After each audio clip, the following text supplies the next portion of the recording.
Good day, beautiful people, and welcome back to Life Treasures and Golden Moments. This is Natalie Silva.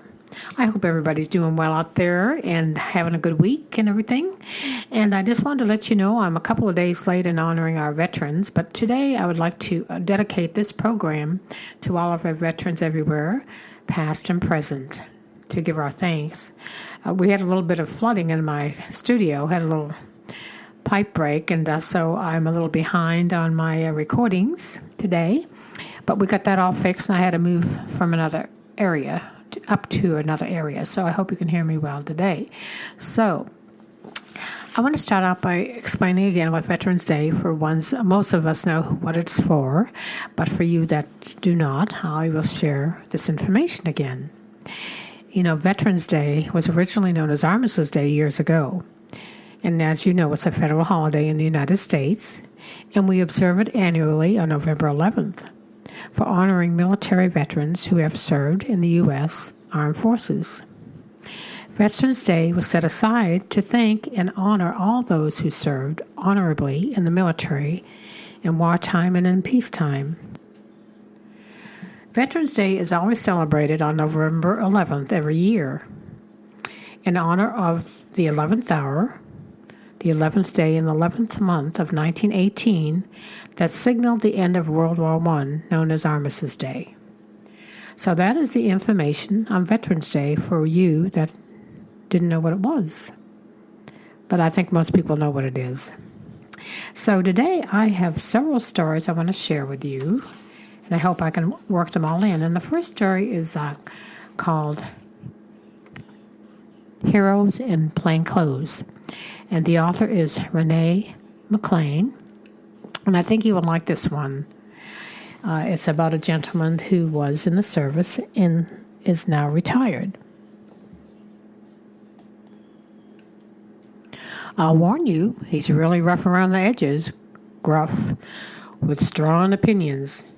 He's had a hard life, the visitor said, but he's special, you'll see. And he wanted to tour Gettysburg his whole life. I told him I knew just the person to show it to him. I wasn't so sure. The visitor was a man who had been on my tours of the Gettysburg battlefield before. As a licensed battlefield guide here, I'm part of a century-long tradition of showing visitors the fields where the bloodiest battle fought in the Western Hemisphere took place, a battle that served as a major turning point in the American Civil War. People of all ages visit us from across the country and around the world.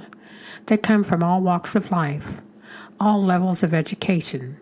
All of them hunger to understand how our country came to blows with itself not so long ago, and how we managed to go on and become world leaders today in spite of it. My visitor pressed me again, saying his acquaintance was one of these people, despite his downtrodden appearance and difficult demeanor.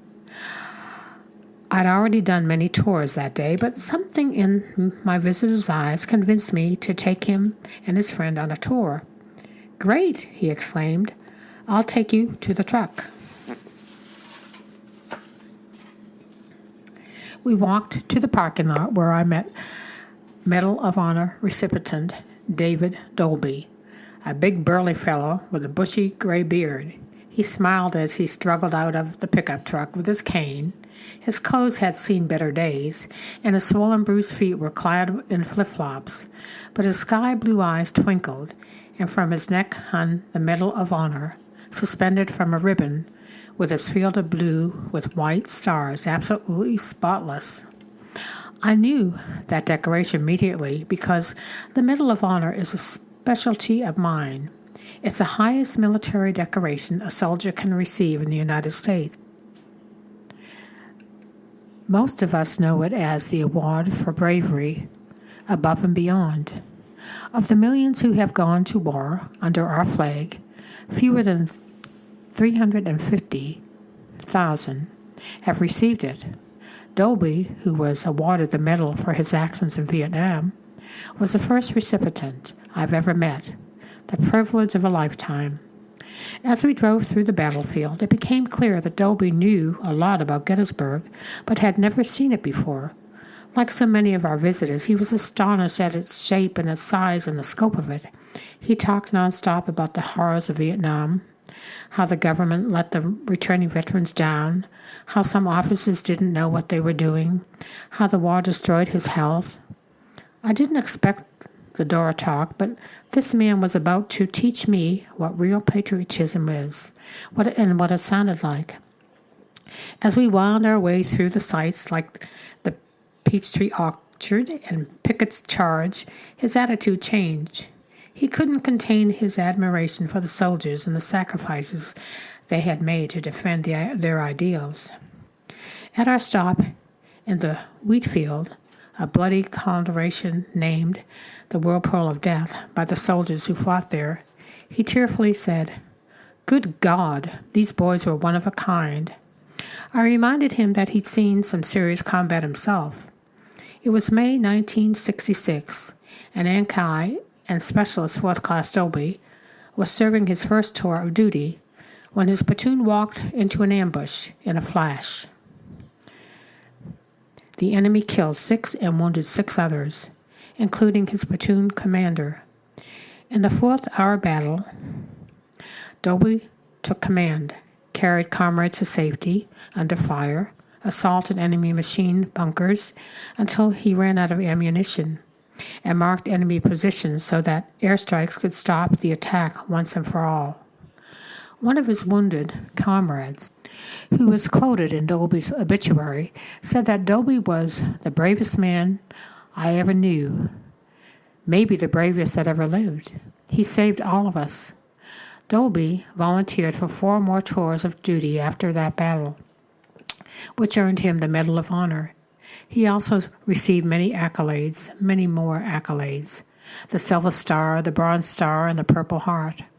During our tour together, though, he brushed off his service and his heroism. After the war, his fortune sank. He fell on hard times. So when I had suggested that he, too, had fought bravely, he shook his head, looking down. "I'm just a normal person. I did what I had to be done. But the ones who fought here," his voice broke. Then he composed himself and lifted his cane, gesturing across the wheat field. "They're the brave ones. We walk in their shadows." We piled back into the pickup truck and headed to the Devil's Den. I pulled into a parking space and noticed a familiar face getting out of a van beside us. Brigadier General Harold Nelson, a West Point graduate who had served in Vietnam too, a prominent instructor of future officers and an author of many texts. He waved to me and smiled, so I introduced him to Dolby. As Dolby hobbled out and around the truck, I said, "David, this is General Harold Nelson." All the negative talk about his service melted away, duty and affection for his country emerging in its place, for not only did Dolby immediately come to attention, as straight as his broken body allowed, but the retired general, upon seeing the medal around Dolby's neck, assumed a ramrod straight posture as he saluted him, slowly and reverently. There were large groups of tourists around us, and they stopped, spellbound, at the sight. One young man said to me, "What's going on?" "I heard you say that one guy's a general. Why did he salute that shabby guy first?"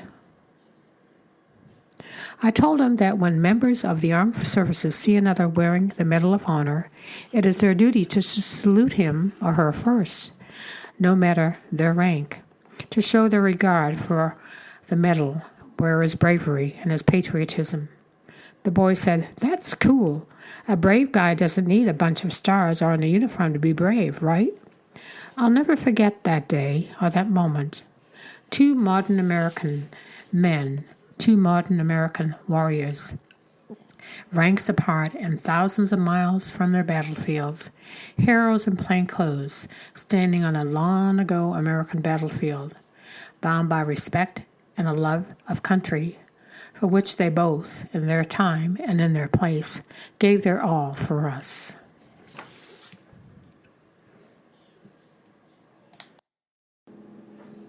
The next story I want to share is called Devotion to Duty. It's a story about soldiers devoted to duty. And the author of this story is James McGruger.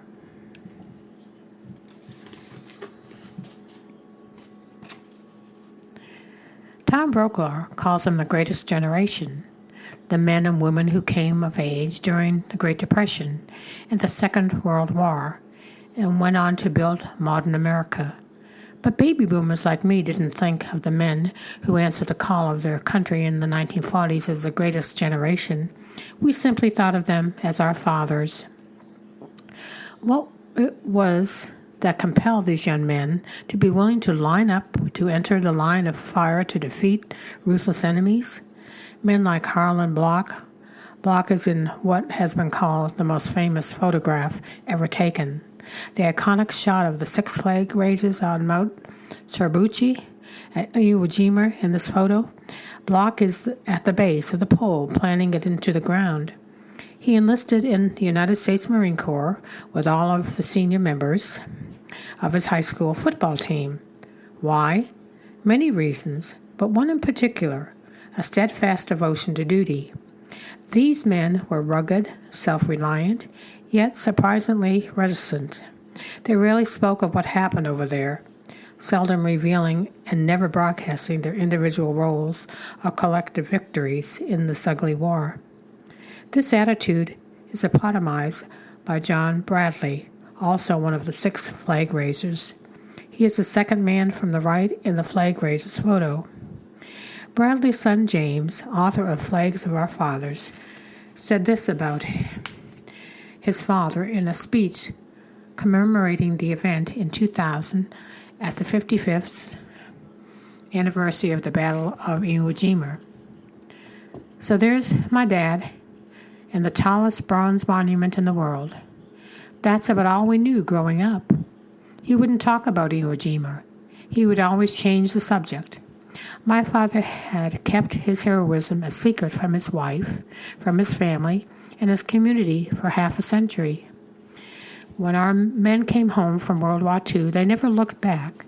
Instead, they looked forward to the future and stuffed the memories of war so deep in the recesses of their minds that you couldn't distinguish a hero from a non-participant. They turned their attention from raising flags to raising families and shaping a great nation. My father was a member of the greatest generation, although he would scoff at that label. He too volunteered to serve in the United States Marine Corps, and his tour of duty included stints at Pearl Harbor, shortly after the surprise attack, followed by brief stops at Guam, Saipan, Tian, Eniwetok, Kwajalein, before engaging the enemy at Iwo Jima. He would fight on that tiny pork chop-shaped island until the flag was raised and the victory secured. So, what is it that makes America great? Many things, but none more than the intense devotion to duty and willingness to risk your life to keep others free.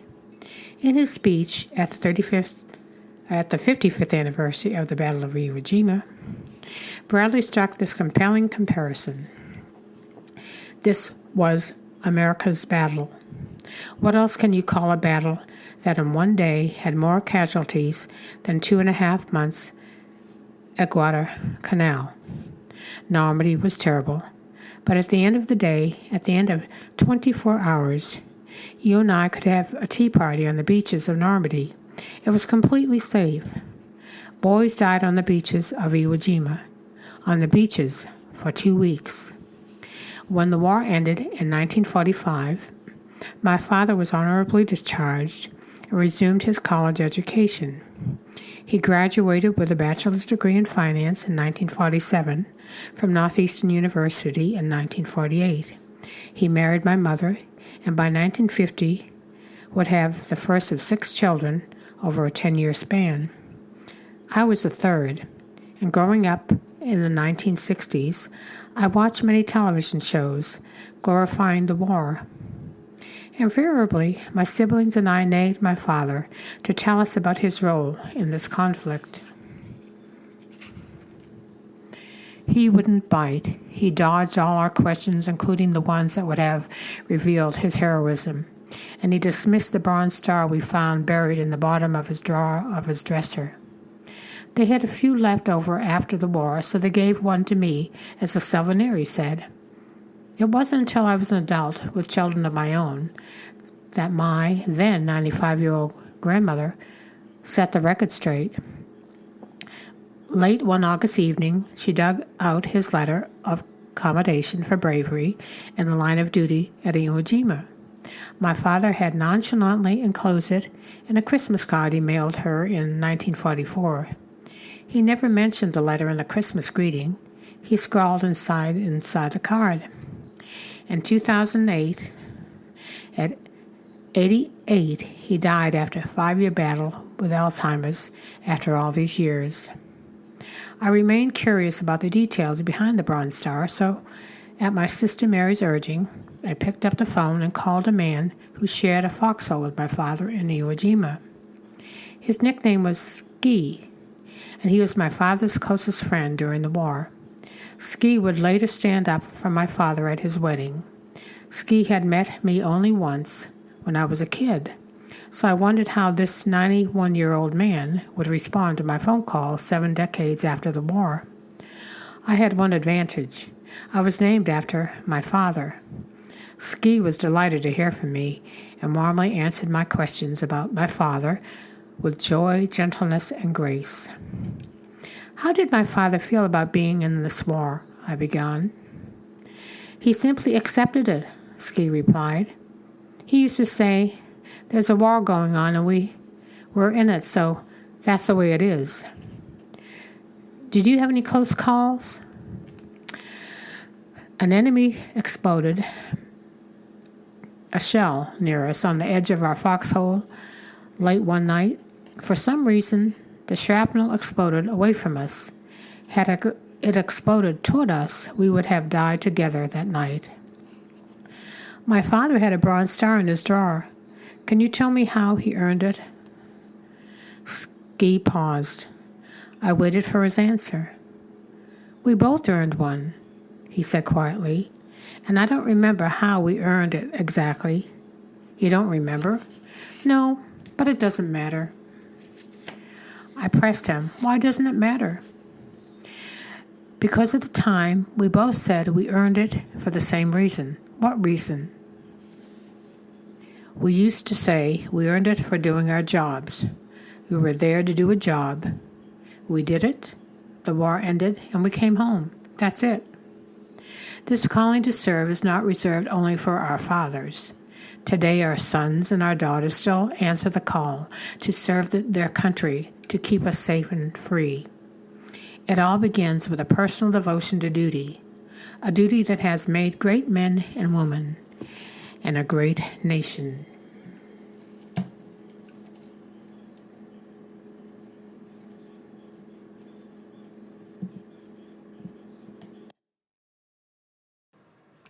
The next story that I would like to share is called Free a Marine to Fight. It's about a woman who served in the military, a woman from the greatest generation. And the author is Anna Marie Tate.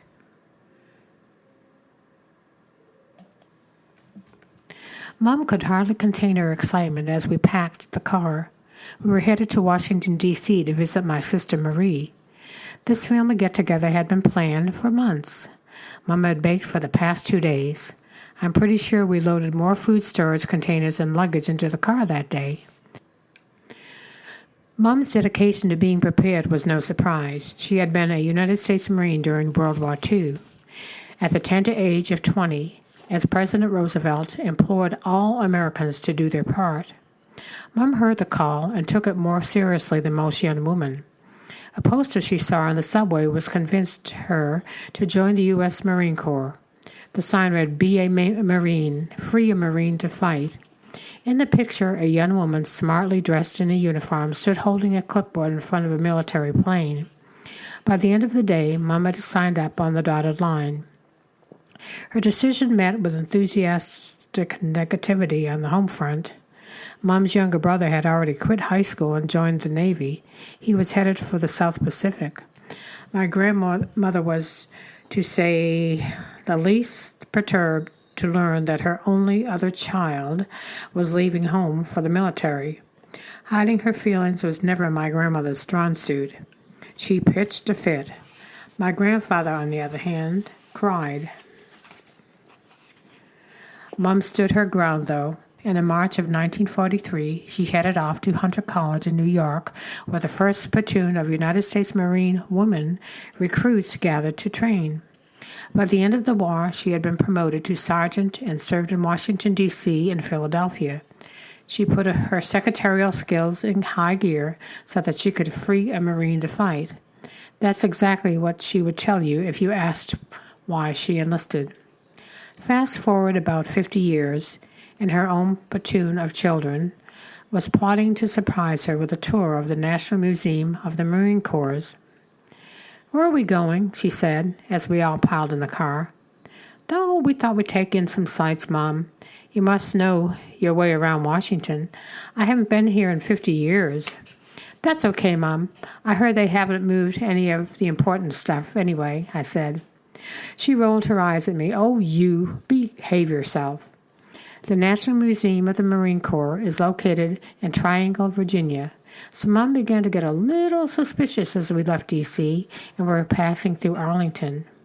"Okay, give it up," she said. "Where are you taking me?" We found a neat restaurant we thought you'd like. It's in Triangle, Virginia." "Oh," she said. She didn't believe a word of it. When we pulled into the museum parking lot, she was dumbstruck. "Whose idea was this?" "Ours," we said in unison.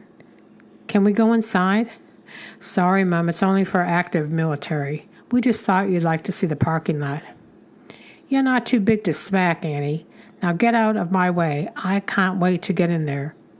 My mom's new hip replacement slowed her down just a little bit, so while my sisters helped her out of the car and up the steps, I scooted inside to purchase the tickets. Down the hall, a bit and off to the right, sat this reception desk with a fine-looking Marine behind it. "Good afternoon. How can I help you?" he said. "I'd like to purchase tickets to the tour for the museum, please." "That's Mom and my sisters coming through the front entrance. My mom was with the first class of United States Marine Corps Women's Reserves in 1943. "She was?" "Yes, indeed," I said. "She read 'Free a Marine to Fight' on a poster, and she decided to do it." "Well, what is her name?" "Back then her name was Marie Sharon. She was a sergeant."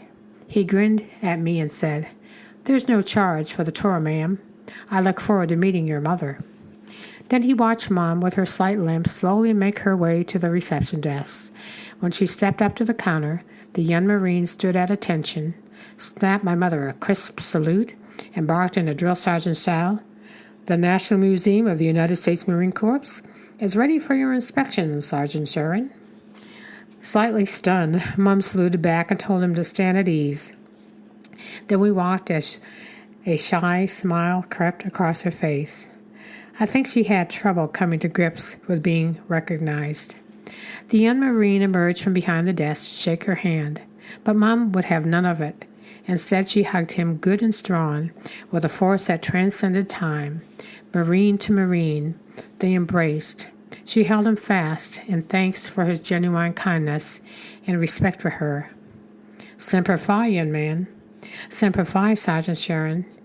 You get the royal treatment when you're freed a Marine to fight." For a second, I really think she had the notion he was psychic until she caught a glimpse of me winking at my sisters. My mom smiled. "Oh, that was a long time ago," she said. "A Marine is a Marine, ma'am. Forever. We never forget our own." I still tear up when I remember the look on my mother's face, and how touched she was by the young man's sincerity without his recognition of her service. She had walked through the museum and never mentioned that she was the first class of the United States Marine Corps Women's Reserve in 1943. Mom would have spent the entire time pointing out everything that related to my dad's United States Marine Corps enlistment. She had walked and talked about nothing but how proud she was of him. That was always her way. Her new young comrade in arms ignited a flame, a sense of pride, and a willingness to share her experiences with us as we made our way through the exhibits. I'll always be grateful to him for making her feel so special and appreciated. I have often heard my mom's age group referred to as the greatest generation. I don't believe she ever felt that way until the kindness of a single Marine from the current generation honored and recognized that she did her part when she answered the call and freed a Marine to fight.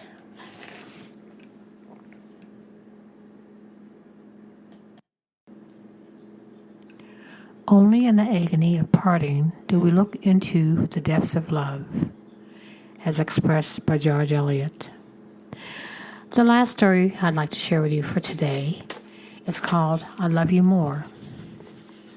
It's a story about reporting for duty and saying goodbye to family. Often we think of our veterans, but they leave their families behind, and it's so hard on them too. This is a very touching story about a soldier reporting for duty to go to war and them saying goodbye. I hope you enjoy it. It was one of those days in Kansas when the cool morning air tricked us into our jeans and lawn sleeves for our 11 a.m. arrival at the battalion parking lot. Now the hot sun beat down on us. Families popped their trunks and sat in the back of their vehicles with their soldiers, dreading the moment when they would announce it was time to go. I remember praying that every moment would last forever. At the same time, I was praying that we could just get it all over with. We watched as our 3-year-old daughter and 18-month-old son played with their other children there. We had prepared with snacks and games, knowing that this is how deployment works. Hurry up and wait. It was 3 p.m. when a soldier came to our van. Hey man, it's time for formation. The word stunned.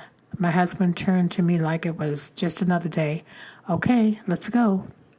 We loaded the kids in the double stroller and walked toward the motor pool in silence. We stopped at the top of the hill as other families walked toward the bus. This is where we would stop. It was our 4th deployment, so I knew the routine. This time I would stand on the hill. We would say goodbye here, and I would watch him walk away. This was it. My husband turned to me and said, I'll call you when we get to each airport to let you know we are safe. Just like I always do, okay? His words were strong and certain. Until that moment, I was strong and certain too. But the heart can only take much before it breaks. I wrapped my arms around him, burying my face into his stiff camouflage top. I took a long, deep breath, attempting to memorize the smell of his cologne. It would be a year before I smelled it again. I felt the hot tears rolling down my face. The kids sat in the stroller, oblivious to what was going on around them. It was time for him to say goodbye to them. I rubbed my face in his top to wipe away the tears and turned to the kids. It's time to say goodbye to Daddy, I said in the happiest voice I could muster. My husband knelt down to the kids and told them how much he loved them and to be good to their mommy while he was gone. They cheerfully replied, Okay, Daddy, we love you, and opened their arms for a hug. I could see that he didn't want to let them go. He stayed there, kneeling on the ground with his arms around our kids and whispered into their ears. I could hear them laughing. This is the moment I would remind them of when they started to notice he wasn't coming home, when they realized what it felt like to miss someone. As my husband started to stand up, I could feel myself taking a few steps back. I didn't want it to be my turn. I didn't want to say goodbye. He smiled at me and opened his arms. Come here, babe. I walked toward him, taking a long, deep breath, attempting not to cry. But as his arms wrapped around me again, I began to sob. Please don't go. Let's turn around and flee the country. They'll never find you, I begged. He laughed. You know, that's not how it works. You You can do this. We'll talk as much as we can. I'll be home before you know it." I squeezed him tighter, knowing that he was wrong. This year would feel like a lifetime. It would be a year of worry, of missed holidays, of children's milestones that he could never get back. "I love you. I love you so much it hurts." "I love you more," he said softly. I loosened my grip on him and looked up at his face. We kissed again. I did everything I could to burn this moment into my brain. I knew on the hard days I would need to close my eyes and remember this feeling. My husband grabbed his large green military bag and threw it over his shoulder. "I love you guys.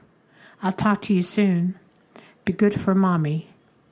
"We love you, Daddy," I said, standing by the stroller. He smiled, turned away, and began walking down the hill to the bus. "Please don't go," my head screamed. But we stood there, silent, watching him walk away. As he got near the bus, he turned one last time and waved to us. I could see the pain in his face, the pain he tried to never show, the pain that proved he knew how difficult this year would be. The three of us waved back, and then in the sea of cameo and tears, he was gone.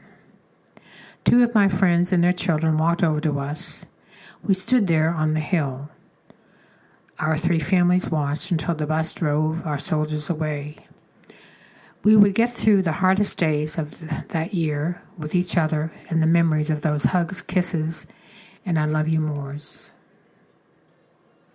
How difficult that must be for the families, the children, the wives, the loved ones of the veterans that have to leave them and go into battle or go to duty where they have to be. Well, we always show respect and appreciation to our veterans and their families. They give so much to protect our country. In closing, I want to thank once again, all of our authors, Renee McClellan, James McGruger, Anne-Marie Tate, Kaylin Stream. I would also like to thank Toby Keith for the beautiful song that he wrote, "The American Soldier," which I will read the words at the end of this broadcast, and for David Lance for the music, "Sacred Road." Thank you all for listening today.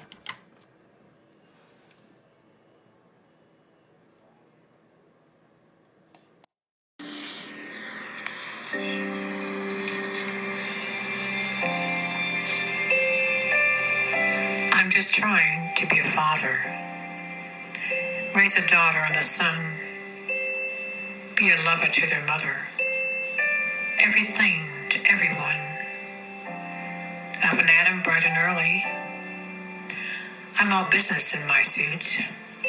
Yeah, I'm dressed up for success. From my head down to my boots. I don't do it for the money. There's bills that I can't pay. I don't do it for the glory. I just do it anyway. Providing for future, it's my responsibility. Yeah, I'm real good under pressure. Being all that I can be.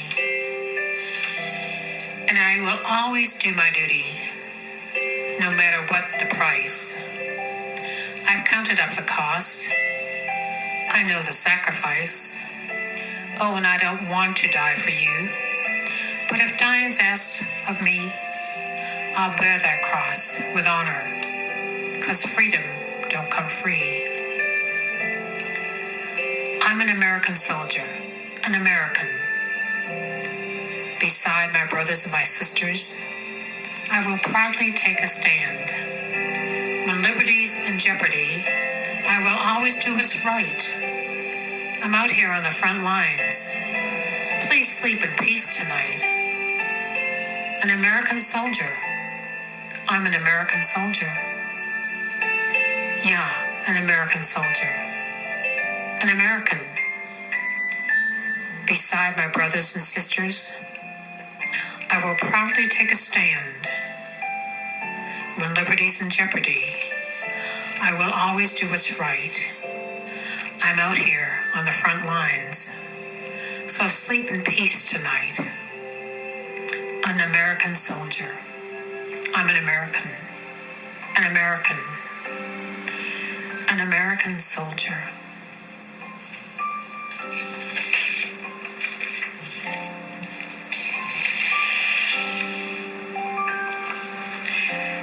Veterans Day means freedom, sacrifice, and honor for those who served in the military.